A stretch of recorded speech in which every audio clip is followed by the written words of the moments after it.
नमस्कार, आपण पाहतात कटू सत्य लाईव्ह न्यूज.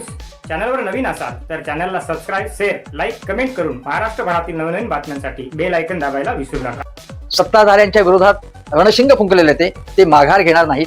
पण सर्वोच्च न्यायालय उद्धव ठाकरेंच्या बाजूने जो आतापर्यंत अन्याय झालाय तो दूर करेल आणि त्यांच्यावरती न्याय करेल यावरती माझा विश्वास आहे. शिवसेनेची केस सर्वोच्च न्यायालयामध्ये चालू आहे.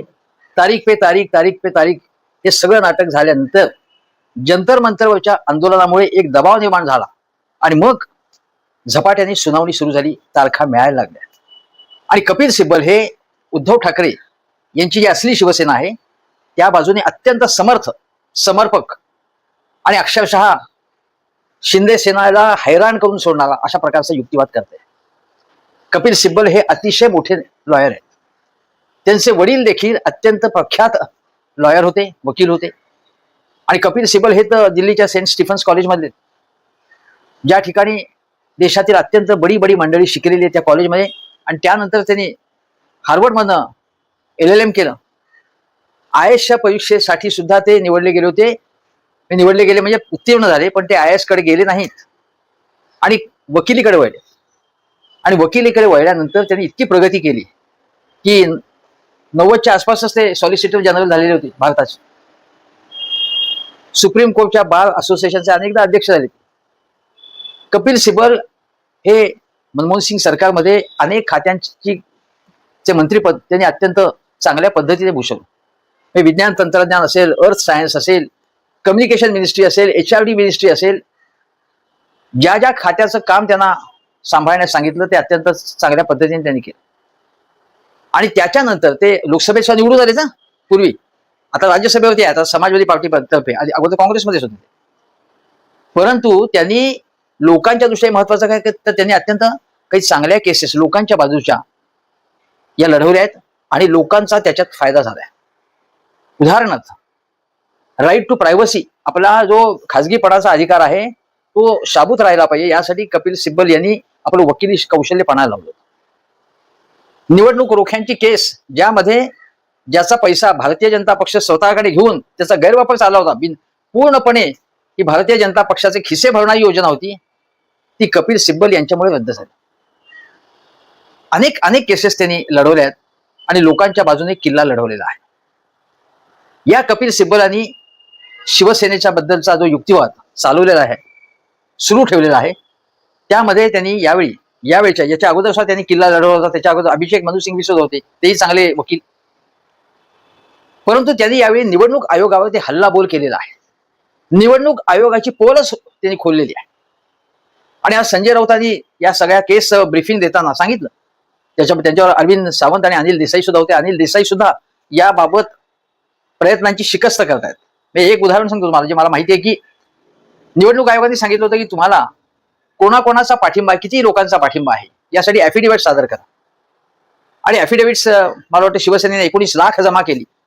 ही सगळी जमा करणं आणि ती विशिष्ट फॉर्म मध्ये न्यायालयाला सादर करण्यासाठी दिवसेंदिवस अनिल देसाई आणि त्यांची टीम खपली. हे कुठे लोकांपुढे येत नाही, कारण अनिल देसाई लोकांसमोर येऊन सतत काही बोलत नाही. पण अत्यंत सभ्य, सुसंस्कृत आणि उद्धव ठाकरेंच्या बाजूने पूर्णपणे निष्ठेने काम करणारे असे अनिल देसाई आहेत. अरविंद सावंत आहेत, संजय राऊत आहेतच. आणि संजय राऊतांनी आज सांगितलं की 19 लाख आम्ही ॲफिडेव्हिट सादर केली. एकनाथ शिंदेची 2-1 लाख होती, ती आम्हाला सादर करायला सांगितली आणि मग त्याचा विचारच केला नाही. का नाही विचार केला याचं कुठलंही कारण सांगण्यात आलं. पण कपिल सिब्बलांनी काल जो युक्तिवाद केला आणि आज जो युक्तिवाद केला त्यातले महत्वाचे मुद्दे आपण समजून घेतले पाहिजे. एक तर सिब्बल असं म्हणाले, ते मुद्दे समजावून घेतले पाहिजेत. शिवसेनेच्या आमदारांनी स्वतंत्र बैठका घेतल्या, ते सुरत, गुवाहाटी कुठे जाते, म्हणजे राजकीय पक्षात फूट पडली असं होत नाही. 2018 मध्ये शिवसेनेची पक्षघटना ही लोकशाही विरोधी असल्याचं कारण देत शिंदे गटाने ते अमान्य केली. आता या 2018च्या जी घटना अमान्य केली शिंदे गट म्हणतोय, त्या घटनेनुसारच त्यांच्या अपॉइंटमेंट झाल्या होत्या सगळ्या. म्हणजे सगळे या घटनेचे फायदे घ्यायचे आणि ती घटनाच बोगस ठरवायची. हा संविधानिक घोटाळा आहे असं संजय राऊत म्हणाले. अतिशय योग्य शब्दामध्ये त्यांनी हल्ला चढवला, योग्य शब्दामध्ये. बाहेरून जे ब्रीफिंग संजय राऊतांनी दिलं कपिल सिब्बल यांच्या युक्तिवादाबद्दल, त्याच्यानंतर बघा याच्यात निवडणुका लढवल्या, याच घटनेच्या आधारे त्यांची निवड झाली, त्यांना पदं मिळाली. उद्धव ठाकरे यांनी सगळी पदं दिली. एबी फॉर्म त्यांनीच दिला त्यांना. विरोधी पक्षनेतेपद, महत्वाच्या महत्वाची मंत्रिपद हे सगळं उद्धव ठाकरेंनी दिलं. जी घटना होती त्याचा सगळा फायदा घेऊन सगळे फायदे उकळले एकनाथ शिंदे आणि त्यांच्या सहकार्याने, आणि ती घटनाच नाकारता येतात. नंतर हे काय म्हणतात बघा, की पक्ष घटनेत मुख्य नेते हे पदच नसताना एकनाथ शिंदे यांनी ते पद कसं स्वीकारलं? हा रोखठोक सवाल आहे. मुख्य नेते हे पदच नाहीये. आणि तुम्हाला गंमत सांगतो की 2-4 दिवसापूर्वी रामदास कदम, जे मुळात अत्यंत भंपक नेता आहे, अभिचारी नेता आहे आणि मूर्खासारखं बोलत असतात, आणि लहर आली की ते केव्हाही रडून दाखवतात तुम्हाला, आणि आपल्या निष्ठेचं, तथाकथित निष्ठेचं प्रदर्शन करतात. इतक्या भंपक नेत्यांना मुळात शिवसेनेनी म्हणजे एकसंध असताना कसं काय स्थान दिलं एवढं, याचा असाच मला प्रश्न पडतो. ते म्हणत होते की एकनाथ शिंदे हे शिवसेना पक्षप्रमुख आहेत, शिवसेना प्रमुख आहेत. आता शिवसेना प्रमुख फक्त बाळासाहेब ठाकरे आहेत हे आपण लक्षात घेतलं पाहिजे. रामदास कदमांना ते देखील माहित नव्हते, त्यांनी आता मुख्य नेते असं म्हणतात ते, पण रामदास कदम म्हणत होते की शिवसेना प्रमुख एकनाथ शिंदे. दुसरी गोष्ट,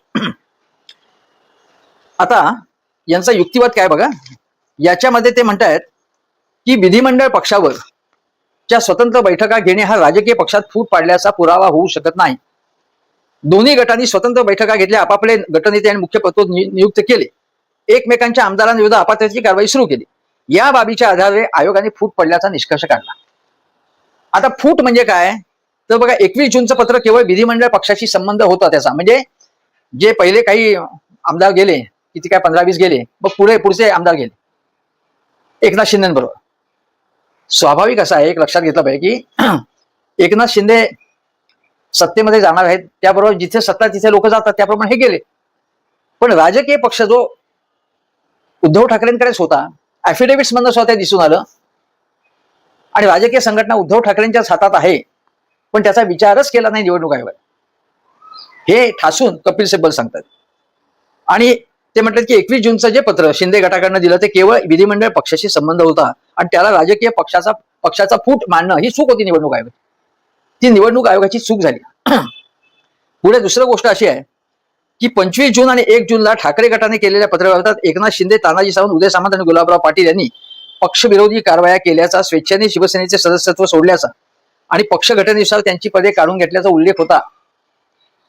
याचा विचार करण्यात आला नाही, आणि मूळ राजकीय पक्षात प्रथम फूट व्हायला हवी. समाजवादी पक्षात काय झालं होतं, समाजवादी पक्षात ते सांगण्यात होते की समाजवादी पक्षात वडील आणि मुलगा यांच्यात मतभेद झाले, की मुलायमसिंग यादव यांनी पक्षाची स्थापना केली, ते अध्यक्ष होते, आणि मग पुढे सगळ्या पक्षाचं कामकाज अखिलेशच बघत होते. मुलायमसिंग यादव यांच्या वयामुळे असेल किंवा त्यांचे बंधू जे आहेत त्यांनी त्यांना काही काड्या केल्यामुळे त्या अखिलेशच्या विरुद्ध मुलायमसिंग यादव हे तारतम्याने विचार करत नव्हते शेवटच्या काळात. आणि मग काय दिसून आलं, कपिल सिब्बलांनीच अखिलेशची केस लढवली आणि अखिलेशकडेच पक्ष असल्याचं सिद्ध झालं त्यावेळी, कारण अखिलेशच्या ताब्यात सगळी पक्ष संघटना होती. त्यामुळे अखिलेशच्याकडे समाजवादी पार्टीचा पूर्णपणे सूत्र आली. मुलायमसिंग यादव, त्यांचे बंधू शिवपाल यादव यांनी आपली हार मानली त्या प्रकारे, हे आपण लक्षात घेतलं पाहिजे. आता दुसरी एक गोष्ट कपिल सिब्बल काय म्हणतात ते बघा, की शिंदे गटाला पक्ष घटनेच्या आधारे मिळालेल्या राजकीय लाभाकडे दुर्लक्ष करायचं, तिच्या लोकशाही विरोधी स्वरूपाचा आधार घेत पक्षाचं चिन्ह देणं हे बेकायदेशीर आहे. दुसरी गोष्ट, पक्ष ही स्वेच्छेने स्थापन झालेली संघटना आहे, आणि एखादी संघटना एकाधिकारशाहीवादी आहे असं मान्य केलं समजा, तरी तिची घटना अमान्य करण्यासाठी कायदेशीर प्रक्रिया करणं आवश्यक आहे. पण निवडणूक आयोगाला एखादा पक्ष हा एकाधिकारशाहीवादी हे ठरवण्याचा अधिकार त्याच्याकडे नाहीच आहे. बेकायदेशीर पद्धतीने विचार सगळा केला निवडणूक आयोगाने, असा हल्लाबोल त्यांनी केला. त्यामध्ये आणखीन एक मुद्दा होता जो कपिल सिब्बलांनी मांडला.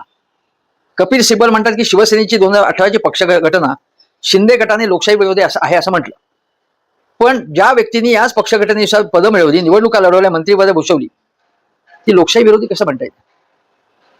म्हणजे हे किती नतद्रष्ट लोक आहेत ते बघा. म्हणजे जसं उद्धव ठाकरेंनी सगळी पदं दिली आणि उद्धव ठाकरे यांच्या आजारपणाचा फायदा घेऊन त्यांच्या नकळत गुपचूप बैठका घेऊन उद्धव ठाकरेंच्याच नावाने शिमगा करायचा आणि आम्ही बाळासाहेबांच्या विचारासाठी म्हणून पक्ष त्याग करतोय असं सांगायचं.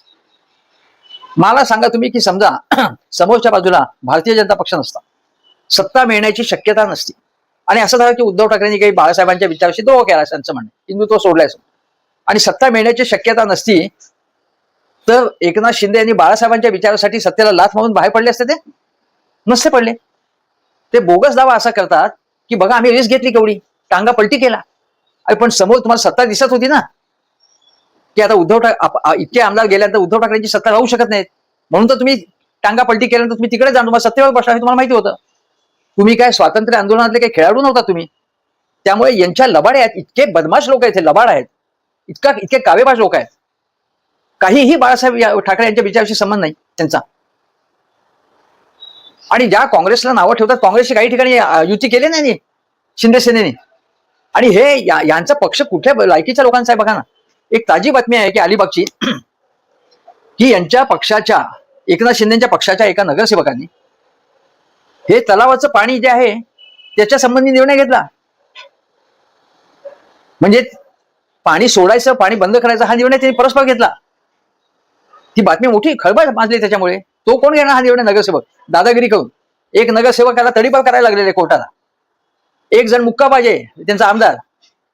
काही आमदार त्यांचे प्रचंड भ्रष्ट आहेत असे आरोप होत असतात. हे काय सांगतात बाळासाहेबांच्या विचार हे होते का? लोकांना त्रास द्यायचा पाण्याबाबत, शेतकऱ्यांना त्रास द्यायचा, कोणाला धमक्या द्यायच्या, फोनवरनं अश्लील बोलायचं, सिगरेट ओढत नोटा मोजायच्या, हे बाळासाहेबांनी शिकवलं? हे बाळासाहेबांचे विचार होते? काय सांगताय ते? डॉक्टरला थोपाडीत मारायची हे बाळासाहेबांचे विचार होते? महिला डॉक्टरवरती अंगावरती हात टाकायचा? बाळासाहेब असते त्या नगरसेवकाची, तो म्हात्रे, त्याची काय हालत केली असती त्यांनी? त्यामुळे हा सगळा बकवास आहे. आता बघा कपिल सिब्बल यांनी जो युक्तिवाद केलाय आज, त्यांनी एक तर सांगितलंय की निवडणूक आयोग सतत म्हणतं की आम्हाला घटनाच मिळाली नाही. तर घटना त्यांच्याकडे होती हे कपिल सिब्बल यांनी सांगितलं. घटना नाहीच आमच्याकडे असं शिवसेनेची मिळाली असं म्हणायचं हा कांगावा आहे शुद्ध. कपिल सिब्बल म्हणतायत की एक तर 12 उपनेते नामनिर्देशित केले गेले होते आणि 21 जण निवडून आले होते. हे सगळं व्यवस्थित लोकशाही प्रोसेसनी झालेलं होतं. नंतर कपिल सिब्बल असं म्हणतायत पक्षप्रमुख हे निवडणुकीद्वारे नियुक्त केले जातात. राष्ट्रीय कार्यकारिणी उपनेते म्हणजे शिवसेनेची सर्वोच्च धोरण निर्णय घेणारी यंत्रणा पूर्णपणे लोकशाहीवादी आहे. शिवसेना नेते, काही उपनेते आणि त्यानंतर 2 सचिव, ही सगळी जिल्हा उपजिल्हा प्रमुख, कोणाची नियुक्ती केली जाते, कोणाची निवड केली जाते, हे सगळं घटनेत आहे. त्यानुसार सगळा कारभार झालेला आहे. कपिल सिब्बल यांनी हे सांगितलं. नंतर त्यांनी असं म्हणाले की निवडणूक आयोगावरती यांनी असा आरोप केला की तुम्ही आधी अंतिम निष्कर्ष ठरवता आणि मग त्यानंतर पोहोचवण्यासाठी, त्या निष्कर्षापर्यंत पोहोचवण्यासाठी लॉजिकची जुळवाजुळव करता. म्हणजे थेट आरोप केलाय की निवडणूक आयोगाने ठरवलं होतं की शिंदेना पक्ष आणि चिन्ह द्यायचं, उद्धव ठाकरेंना द्यायचं नाही. हे वरून आदेश आल्यानुसार त्यांच्या पटकथेनुसार सगळे ठरलेलं होतं. हे काय बाबासाहेब आंबेडकरांचं नाव घेण्याची यांची लायकी आहे? हे नरेश मस्की सुद्धा अजूनमधून बाबासाहेब आंबेडकरांचं नाव घेणार. तुम्ही संविधान संपूर्ण तुडवर पायदळी, बाबासाहेब आंबेडकरांचा तुम्ही अपमान केला संविधानाचा. काय सांगतात ते? आणि म्हणते की निवडणूक आयोगावरती खापर फोडतायत म्हणे कपिल सिब्बल, शिवसेना उद्धव ठाकरेंची. निवडणूक आयोगालाच विलन ठेवतात म्हणे. बघा म्हणजे यांचं संगनमत कसं आहे याच्यावर दिसून येतं. जो निवडणूक आयोगाने पथभ्रष्ट झालेला आहे, अनेक उदाहरणं या SIRच्या संबंधात सुद्धा दिसून आलेत ना. कोर्टाने अनेकदा कान पिळले आहेत निवडणूक आयोगाचे. हा भाजपचा घरगडी झालेला आहे निवडणूक आयोग. उद्धव ठाकरेंनी वारंवार हल्लाबोल केला जाहीरपणे. राज्यपाल आपले कोश्यारी हे काय लायकीचे होते? सुप्रीम कोर्टाने ताशेरे मारले. अगदी धनंजय चंद्रचूड यांनी सुद्धा त्यांना ताशेरे मारलेले आहेत. कशा गडबडगुंडी केली ही सगळी, हे सगळं समोर आलेलं आहे. हे हळूहळू यथावकाश येणार आहे. आणि आज आणि काल संजय राऊतांची स्टेटमेंट आहे त्यावरून त्यांना आता सुप्रीम कोर्टाबद्दल विश्वास वाटतोय. जसं एक कारण केवळ सूर्यकांत हे सर्व सरन्यायाधीश आहेत म्हणून नाही, सरन्यायाधीशांचं एक कॉन्ट्रीब्युशन मोठं आहे की जोराळ्यांना त्यांनी महत्व दिलं. बरं झालं, त्यामुळे जंतर मंतर होऊ शकलं. अभिजित दिपकेने ऐतिहासिक आंदोलन केलं. पण तिथे न्यायमूर्ती जी बागची आहेत ते अतिशय हुशार आहेत आणि ते संतुलित पद्धतीने विचारत असतात प्रश्न. कधी कधी न्यायव्यवस्थेतल्या काही न्यायाधीशांच्या जे प्रश्न विचारतात वकिलांना, त्यावरून लक्षात येते की यांचा रोख काय आहे, त्यांना नेमकं काय साधायचं आहे, हेही कदाचित कधी कधी शंका यावी अशी अवस्था असते. मी काही नाव घेऊन कोणाचं बोलत नाही, पण कधी कधी शंका येतात. पण तुम्हाला सांगतो की अखिलेश यादवच्या आणि मुलायमसिंग यादव प्रकरणाची चर्चा झाली आज. पण आज सिब्बल म्हणाले की बघा या जॉय माल बागची यांनी काय विचारलं बघा. शिंदे गटाला 11 राज्य प्रभारींचा पाठिंबा होता. राज्य प्रभारी हे पक्षाच्या रचनेचा एक भाग असतात, ते शिवसेनेच्या संघटनात्मक रचनेबाहेरील घटक नाहीत. महत्वाची गोष्ट म्हणजे जेव्हा आपण एखादा राजकीय पक्षाचा विचार करतो तेव्हा केवळ पदाधिकाऱ्यांचा विचार करून चालत नाही, प्राथमिक सदस्यांचाही विचार करावा लागतो. आणि जर प्राथमिक सदस्यांची संख्या लक्षात घेतली, ॲफिडेव्हिटची संख्या लक्षात घेतली, तर ग्राउंड लेवलला उद्धव ठाकरेंना जास्त पाठिंबा आहे. मग तुम्ही म्हणाल की मग विधानसभेमध्ये उद्धव ठाकरेंना कमी जागा काय मिळाल्या, शिंदेना काय जागा मिळाल्या? सत्ता त्यांच्याकडे होती, भारतीय जनता पक्षासारख्या मोठ्या पक्षाचा पाठिंबा होता, वोट चोरी होती, आमिष दाखवण्यात आली, संपूर्ण यंत्रणा मॅनेज करण्यात आली. रवींद्र वायकरांचा विजय कसा झाला, कसा घडवण्यात आला, हे आपण डोळ्यांनी पाहिलेलं आहे. शिवाय लाडकी बहिणी यांच्यासारखी योजना टाकून लोकांसमोर आणून सतत प्रचार करून मीडिया त्यांच्या बाजूला आहे, राज्यपाल त्यांच्या बाजूला आहे, न्याय व्यवस्था आतापर्यंत त्यांच्या बाजूला होती, केंद्र सरकार त्यांचं आहे, लोकसभा अध्यक्ष त्यांचेच आहेत. त्यामुळे आम्हाला एवढे कसे, आम्हाला आमच्याकडेच पक्ष संपूर्ण आहे असं जे नरेश म्हस्के म्हणतात ते संपूर्णपणे चुकीचं आहे. यांनी संविधान पायदळी तुडवलेलं आहे हे दाखवून देतात. आणि निवडणूक आयोगावरती आता टार्गेट केलेलं त्यांनी. राज्यपालांचे सुद्धा दोष कपिल सिब्बल यांनी यापूर्वी दाखवून दिलेले होते. विधानसभा अध्यक्ष कसे वागले हेही त्यांनी सुप्रीम कोर्टाने सगळ्यांनी दाखवून दिलेलं आहे. आणि त्यामुळे अत्यंत समर्पक युक्तिवाद त्यांनी केलेला आहे कपिल सिब्बल यांनी. आणि कपिल सिब्बल यांनी सांगितलं की एकनाथ शिंदे मुख्यमंत्री झाले, आमच्या मते त्यांची मुख्यमंत्री म्हणून झालेली नियुक्ती बेकायदेशीर होती. तुम्ही आधी त्यांना मुख्यमंत्री म्हणून नियुक्त करायचे आणि नंतर असं म्हणायचे की त्यानंतर अनेक लोक त्यांच्या गटात सामील झाले आहेत आणि म्हणून त्यांचं संख्याबळ अधिक आहे, असं होऊ शकत नाही. मूळ त्यांची निवडच बेकायदेशीर होती, कारण पक्षांतर कायद्याचाच गैरवापर झाला होता, संविधानाचा दुरुपयोग झाला, गैरवापर झाला. आणि जे अधिकार क्षेत्राच्या बाहेर जाऊन निवडणूक आयोगाने निर्णय दिले हे सगळं कपिल सिब्बल यांनी अत्यंत समर्पकपणे सांगितलं. आणि पुढे तुम्हाला सांगतो की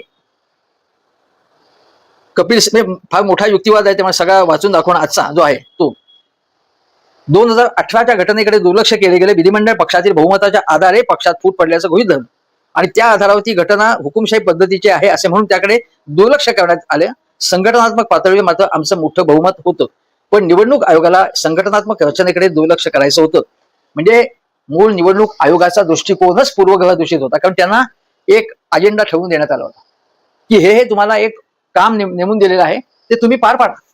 एकनाथ शिंदेना आपल्याला अधिकृतपणा द्यायचा आहे. त्यांना तुम्ही असा विचार करायला पाहिजे की शिंदेना राज्यपाल, लोकसभा अध्यक्ष, निवडणूक आयोग, सर्वोच्च न्यायालय सगळ्यांची त्यांच्यावर मेहरबानी झाली. कारण आज अनेक जजमेंटच्या बाबत तुम्हाला सांगतो की न्याय व्यवस्थेतील अनेक म्हणजे दुष्यंत दवे असतील आणि अनेक प्रशांत भूषण असतील, अनेक जण न्यायालय कशा दबावाखाली आहे, न्यायालयामध्ये न्याय व्यवस्थेत सुद्धा कसा भ्रष्टाचार आहे हे दाखवून देतात. काहीच जजमेंट्समध्ये काहीच न्यायाधीश आहेत ते अत्यंत प्रामाणिकपणे भूमिका बजावतात. अलीकडच्या काळामध्ये आंदोलन करणं हा लोकांचा अधिकार आहे, अशा प्रकारचं जजमेंट मुंबई हायकोर्टाच्या एका मला वाटतं न्यायमूर्ती जामकर यांनी ते दिलेलं होतं. आणि अशा प्रकारची जजमेंट्स, काही अपवादात्मक जजमेंट्स आपण पाहिलेली आहेत. त्या पलीकडे जर बघितलं तर धनंजय चंद्रचूड असतील, त्यांनी परिपूर्ण निकाल दिला नाही. तो का दिला नाही मला माहित नाही. तो जर तेव्हाच त्यांनी निकाल दिला असता तर सगळ्या गोष्टी साफ झाल्या असत्या, इतकं प्रकरण रखडलं गेलं नसतं. त्या अगोदर रामण्णा होते, बोबडे होते, पण उद्धव ठाकरे यांना न्याय मिळाला नाही. मग एक नॅरेटिव्ह असं समोर आणायचं की जर उद्धव ठाकरेंच्या बाजूने न्यायदान झालं तर ते चांगलं, नाही तर वाईट, असं उद्धव ठाकरे असं बिलकुल म्हणत नाही. ही यंत्रणा कशा प्रकारे दबावाखाली येते आहे याचे अनेक पुरावे, अनेक परिस्थितीजन्य गोष्टी पुढे आलेल्या आहेत. निवडणूक आयोगाचे इतकं मातेरक कधीही झालेलं नव्हतं. आणि निवडणूक आयोग ही भाजपची बी टीम आहे, त्याचा फायदा घेऊनच एकनाथ शिंदे यांचा पक्षाचा विस्तार करण्यात आला. उद्या तुम्हाला सांगतो की समजा भारतीय जनता पक्षाने जसा उद्धव ठाकरेंशी काडीमोड घेतला तसा काडीमोड घेतला यांच्याशी, तर यांची काय हालत होईल हे बघा. एवढंच नव्हे तर हा निकाल जर उद्या उद्धव ठाकरेंच्या बाजूने गेला तर एकनाथ शिंदेच्या पक्षाला भारतीय जनता पक्षाच्या मध्ये पूर्णपणे विलीन होण्याशिवाय गत्यंतर नाही. आज तशी परिस्थितीच आहे. टेक्निकली झाले नाही एवढंच. कारण एक तुम्हाला उदाहरण सांगतो की राम मंदिरामध्ये चंदा चोरी झाली, त्याबाबत एक हिंदुत्व म्हणतात, बाळासाहेबांचं हिंदुत्व आमच्याकडे आहे, त्यांनी काय भूमिका घेतली त्याच्याबद्दल? त्यांनी वास्तविक सरकारच्या विरोधात भूमिका घेतली पाहिजे होती की तुम्ही निवडलेल्या ट्रस्टच्या काही माणसांनीच चंदा चोरी केलेली आहे, देणग्या उकळतायत ते, पण त्यांनी कुठलीही भूमिका घेतली नाही. उलट भारतीय जनता पक्षाला काय दाखवायचं होतं की त्या मुद्द्याकडनं लक्ष दुसरीकडे वेधण्यासाठी सिद्धिविनायक मंदिरामध्ये उद्धव ठाकरे असताना काही गैरप्रकार झाले असं काउंटर आरोप करायचा आणि मूळ चंदा चोरीच्या आरोपापासून मुक्ती मिळवायची, त्याच्याकडनं लोकांचं लक्ष बाजूला करायचं. या अजेंड्यासाठी म्हणून एकनाथ शिंदे यांनी विधिमंडळात विधानसभेत आरोप केला की सिद्धिविनायकाची मग चौकशी करू आम्ही म्हणून सांगितलं. चौकशी आता करतील ते, पण उद्धव ठाकरेंना त्या प्रकरणामध्ये त्यांच्या माणसांना दोषी ठरवायचं. आणि मग या मुख्य मुद्द्याकडनं राम मंदिर अयोध्येतलं प्रकरण 14,000 कोटींच्या पेक्षा जास्त आहे, पण त्याबद्दल मौन नाही यांचं, काही बोलले नाहीत एकनाथ शिंदे. आज सुदैवाने मगाशी मी ज्यांचा उल्लेख केला की माधव जमादार असं त्यांचं नाव आहे, माधव जामदार असं नाव आहे त्यांचं, आणि मी कदाचित नाव दुसरं घेतलं असेल, जामकर असं जामदार असं नाव आहे. असे आदर्श न्यायमूर्ती खूप कमी आहेत. आजही सर्वोच्च न्यायालयात काही चांगले न्यायमूर्ती आहेत, त्यांच्याकडनं न्याय मिळेल अशी अपेक्षा आहे. तो न्याय मिळणं म्हणजेच एकनाथ शिंदे यांचा पक्ष अंतर्धान पावायला पाहिजे. तो त्यांचं पक्ष म्हणजे जी धनुष्यबाण उद्धव ठाकरेंनाच मिळायला पाहिजे. ही नकली शिवसेना बादच झाली पाहिजे पूर्णपणे. या लोकांनी संपूर्ण बोगसगिरी केलेली आहे आणि लोकशाही संविधानाचा चुथडा केलेला आहे. त्यामुळे नरेश म्हस्के संजय राऊतांबद्दल काय बोलतात, उद्धव ठाकरेंबद्दल काय बोलतात, त्याचा काही अर्थ नाही. त्यांना काही विश्वासार्हताच नाही, लेजिटिमसी नाही त्यांच्याकडे. पण आज ना उद्या ही गोष्ट घडून येणार आहे. आणि समजा उद्धव ठाकरेंच्या विरोधात निर्णय झाला तरी उद्धव ठाकरे हे मैदानातच उतरलेले आहेत. सत्ताधाऱ्यांच्या विरोधात रणशिंग फुंकलेले ते माघार घेणार नाहीत. पण सर्वोच्च न्यायालय उद्धव ठाकरेंच्या बाजूने जो आतापर्यंत अन्याय झालाय तो दूर करेल आणि त्यांच्यावरती न्याय करेल, यावरती माझा विश्वास आहे. पाहत राहा निर्भीड सत्य, अर्थात सर्वसामान्यांचे व्यासपीठ, आपल्या सर्वांच्या हक्काचे चॅनल कटू सत्य लाईव्ह न्यूज. धन्यवाद.